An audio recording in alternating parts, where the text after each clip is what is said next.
Welcome everyone to section number 2. This is the mean value theorem. So this is kind of maybe our third, some would say maybe even second big name theorem, right? We had the intermediate value theorem. That was a big theorem. And then we had the extreme value theorem really in section number 1. And now we're on to kind of our third big name theorem, right? The mean value theorem. Some people don't include the extreme value theorem, but I like it. So the mean value theorem is kind of this big third named theorem that we know about. And in this video, we just want the statements of it, right? I really want to kind of get into the understanding of what does the mean value theorem tell us. So that's going to be our main objective. In fact, we never even get to applying it in this video. That'll be in our second video. All right, so kind of a startup or kind of an introduction to the mean value theorem is going to be Rolle's theorem. So this is actually, we would use technically, if we were proving these things, we would use Rolle's theorem to prove the mean value theorem. So Rolle's theorem says we have a nice function and it needs to satisfy 3 properties. And if it does, something great happens. So those 3 properties that it needs to satisfy is number 1, f of x is continuous on the interval, and this is the closed interval, from a to b. The second thing that it needs to satisfy is f is differentiable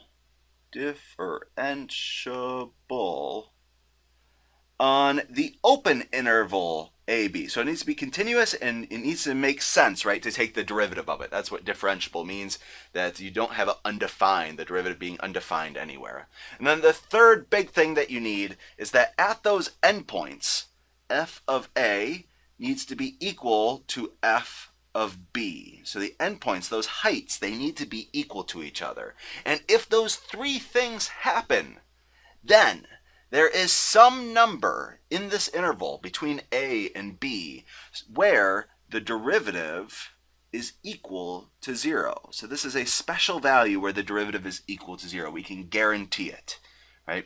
And so the idea here, and I guess even before I get into the pictures, let me mention, if I was to really say this in words, right, the conclusion of the Rolle's theorem says that if the function values agree at the endpoints, right, then there is a place between them where the tangent line is horizontal, right? Because that's the interpretation here, where the derivative is equal to 0. It means that the tangent line is horizontal. Okay, so let me go ahead and draw a picture here, and we'll play a little bit of a game. So I'm going to go ahead, draw my coordinate axes. This is going to be my point A. This is going to be my point B. And I would like to go ahead and say they both have heights maybe around here, right? One of the hypotheses is that those heights are the same as each other, right? So let's go ahead and maybe draw that these are the same heights, some dotted lines. So this is the function's height at A, and it's also equal to the function's height at B. Okay, and now I'd like to go ahead and try to draw continuous and differentiable functions. So, okay, between these 2 points. So I'm going to go ahead, maybe my first one would be something like this, right? So this is a nice continuous and differentiable function, right? Continuous, I never lifted up my pencil. Differentiable, it doesn't have any of these vertical asymptotes, or I don't have any jagged edges, aka cusps, things like this. And notice that there is a place right here where the derivative is 0, right? The tangent line is horizontal. And the claim is no matter how you draw this picture, let me go ahead and get this one here. No matter how you draw this picture, something like this maybe, there's always at least one C value. In fact, in here there's a couple where the tangent line is horizontal. And it's because, right, really that these heights are equal to each other. So any amount that I go up, right, eventually I'm going to have to turn around and come back down. Right? Maybe I pass it and then I have to come back up a little bit. But that kind of turning around aspect, that's what makes this tangent line horizontal whenever you have one of these turning points. Remember, we can't do it with a jagged edge because it has to be differentiable. So no matter how you draw this function, any one that you do, all of them have some turning point. Right? So in this case, there's a couple of them. And these values right here, these would be the C values. So in this case, there's 2 different C values. These are the places where the tangent line is horizontal.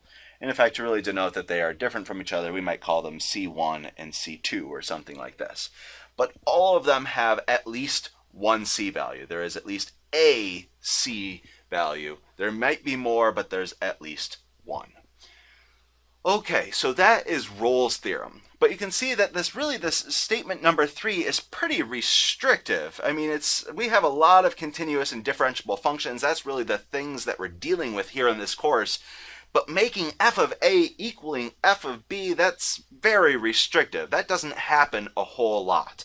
So actually, a more useful theorem is the mean value theorem. And the mean value theorem says that f should be a function that satisfies only two properties. It should be continuous on the closed interval, differentiable on the open interval, but we don't have this extra condition where you need those endpoints equaling to each other.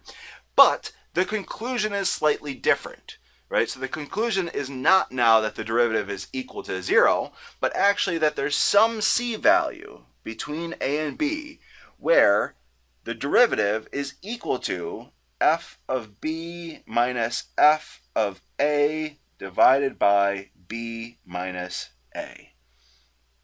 So this, you may recognize, this was the average rate of change. So notice this is instantaneous rate of change, this is average rate of change. So let's go ahead and let me go through these few remarks here. So first of all, the conclusion of the mean value theorem says that there is a place on the interval where the tangent line is parallel to the secant line, right? Because this is the slope of the secant line, slope of secant line, and this is the slope of the tangent line. So this is saying that the slopes are equal. Well, if the slopes are equal, then they must be parallel to one another. And another way that we can kind of word the conclusion here, backing up for a second, Rolle's theorem and the mean value theorem tell you that there exists a number c with these certain properties, but sadly, neither of these theorems tell you what it is or how to find it. So that's where we're going to be using a little bit of algebra. Okay, let me go ahead and draw the picture for this one. So the picture for the mean value theorem. Again, it's going to be kind of similar to our other picture for Rolle's theorem. So coordinate axes, I have my A, I have my B, but in this case, nice enough, right, these values do not have to be equal to each other. So the f of A value, so the function's height at A, does not have to be equal to the function's height at B. So these are different y values in this case. Okay, and now I'm going to go ahead and maybe first of all try to sketch a function, right? So I'm going to sketch a function here that it could look like anything, but it's got to be continuous and differentiable, maybe something like this, right? Okay, and again the conclusion is that there's somewhere where the tangent line and the secant line are parallel to one another, right? So if I go ahead and maybe draw in first the secant line. So the secant line between these two endpoints here. So here's my secant line between those two endpoints, and I want to know someplace where the tangent line is parallel to this.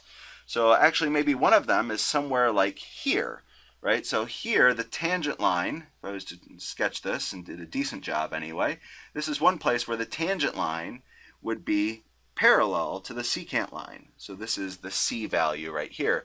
But actually in this problem there's two of them, right? So maybe somewhere over here this c value is also parallel to the secant line, right? So this tangent line, is also parallel to the secant line. So this would be another c value. So maybe there's two in this case. Again, there can be, 1, 2, 3, 4, a million, whatever. But the big thing is that there is at least one, right? There is a number c, right? Maybe more, but at least one, where the slope of the tangent line is equal to the slope of the secant line, aka these things are parallel to one another. All right, and I think that's about enough, right? This is a good introduction to what is the statement of the mean value theorem. In our next video, this is all going to be practice, right? We're going to go over problems that are likely that you could see on homework, quizzes, exams, things like this. So I'll see you then.